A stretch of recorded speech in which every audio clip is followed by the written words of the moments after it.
Welcome, Nawab. You're the peer for the inter-school activity of the International Sufi Movement. Thank you for meeting with me today to do this video recording. I'd like you to tell me a little bit more about the inter-school and about yourself. Maybe you can start with telling me a little bit about yourself.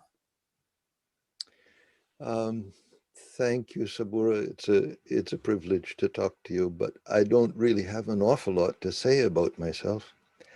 Um, I was born in Canada. My first contact with Sufism was through a very interesting Norwegian man who had been a student of Hazrat Inayat Khan. He was called Bryn Biors. Through Bryn, whose Sufi name was Shamshir, I came to know Murshid Hidayat, who was the younger son of Hazrat Inayat Khan. And I worked with Murshid Hidayat for close to 40 years. Now I'm living in Norway with my wife. And before the virus came and changed everything, I was traveling quite extensively um, to give Sufi classes and workshops around the world.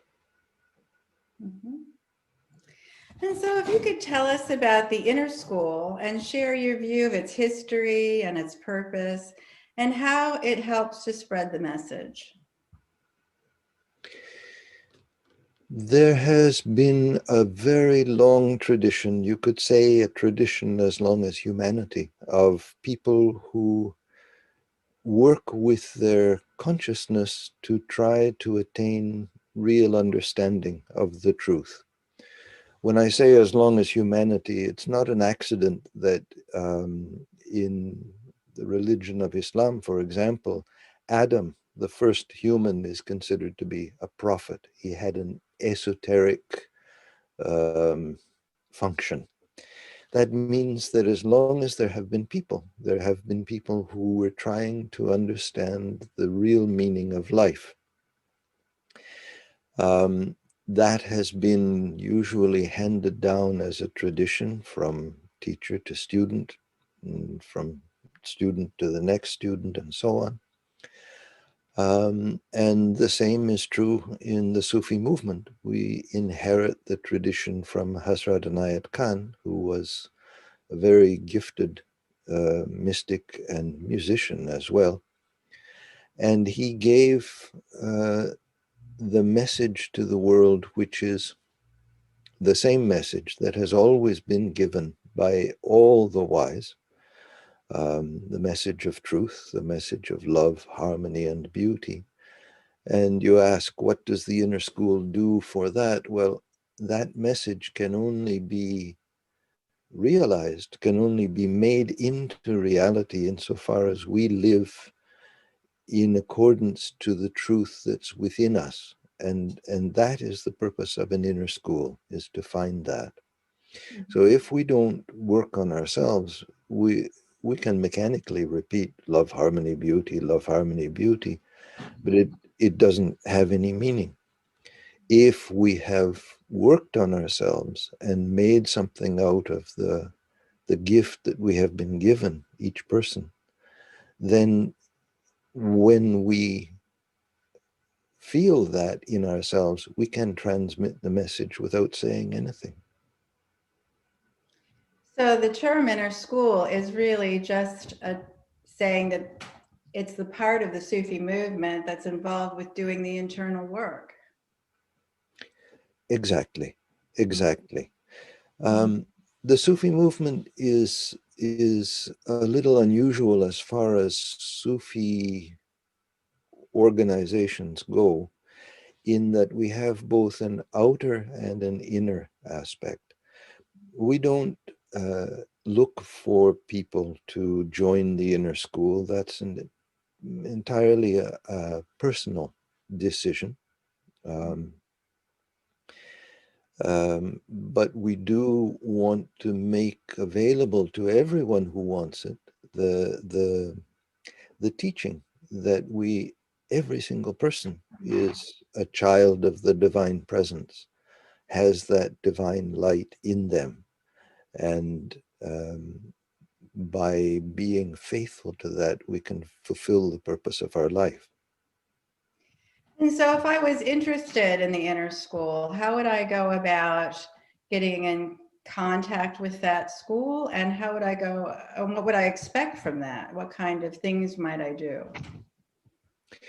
The inner school is based on experience. We call it a school, but it's not that there's anything to learn. In fact, Hazrat Anayat Khan said actually the principle is unlearning, because we all carry around a heavy load of preconceptions and dogmas and impressions. And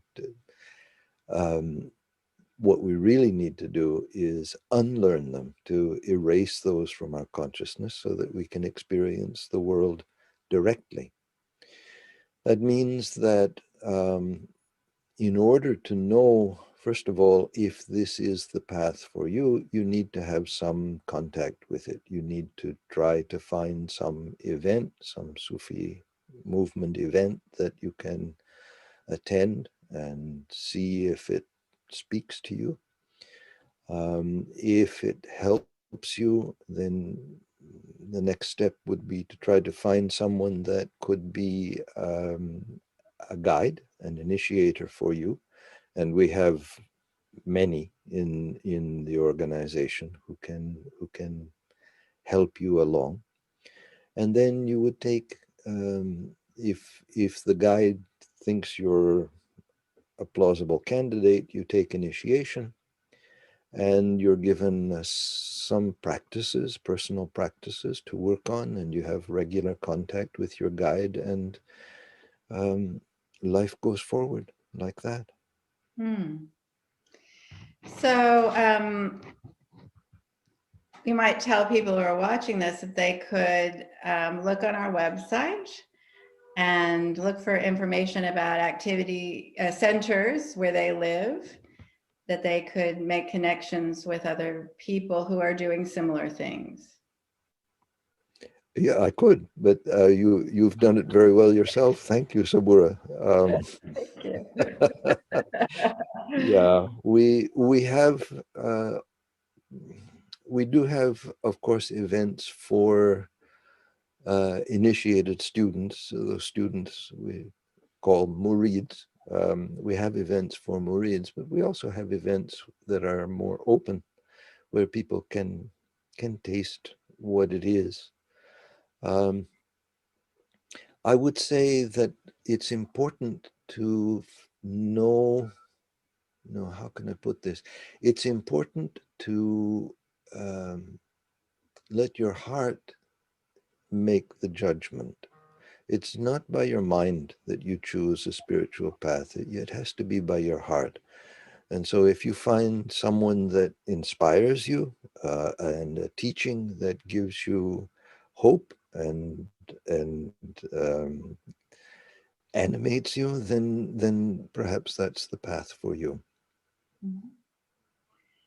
Well, thank you very much for this. Before we end this talk, is there anything else that you would like to tell us about the inner school? Um, well, how long have we got? Um,